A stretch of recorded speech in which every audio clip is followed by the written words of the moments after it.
Vetëm kjo pyetja juaj po më irriton. Jo përbes, nuk kam dëgjuar asgjë. Lëvizja vendendosje në kuadër të zgjedhjeve të shtatëshorit do të mbajë sot tubimin e saj zgjedhor në Mitrovic, këtu në sheshin Isa Buletini. Nga këtu do të mundohem që të marrim përgjigje nga deputetët e vendendosjes në lidhje me thirrjen e ambasadorit amerikan në Kosovë për gazin natyror dhe përfshirjen e Kosovës. A keni parë thirrjet e ambasadores? Nuk ka asnjë dyshim që Kosova është e mjeshtruar ka bota perëndimore, Shtetet e Bashkuara të Amerikës. Vetëm kjo pyetja juaj po më irriton, sepse nuk ka asnjë dyshim, na e kemi dështuar me vepra.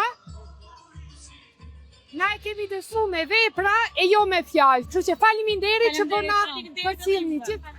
Gran, tu çfarë të thosh? Shkurtimisht, lidhje me thirrjen e ambasadores amerikane. Në lidhje me thirrjen e ambasadores amerikane sot në Kosovë. Unë sot kam qenë në fushat, ende nuk kam lexuar diçka të tillë, por sigurisht me gjitha iniciativat e ambasadës dhe shtetit amerikan kemi qenë pro dhe me siguri jemi të parë në bashkëpunime serioze me SBA-n. Jo përbes, nuk kam dëgjuar asgjë, sepse prej mëngjesit jemi ne deputetët në teren dhe deri në ora 8 natës nuk kemi pas datës 8 do mund të komentojmë kur fillojnë pa kryer çati. Besoj që nuk muj me dhënë ndonjë opinion pa e lexuar, pa e po. Me sigurisht edhe Kosova ka më marrë me këtë element dhe ka më jep një përgjigje.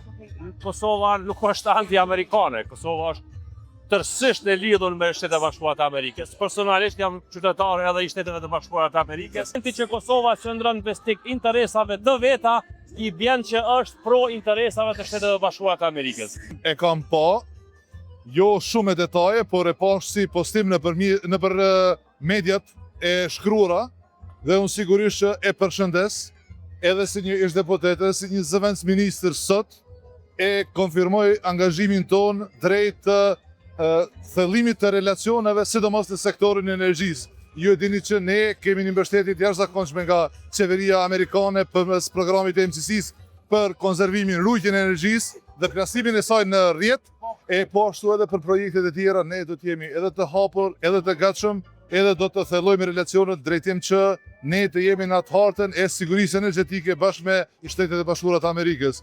Ne jemi një vend që të tjerë aleat strategjik kemi, por aleatin strategjik më të madh e kemi Shtetet e Bashkuara të Amerikës dhe qëndrojmë në këtë palikundur.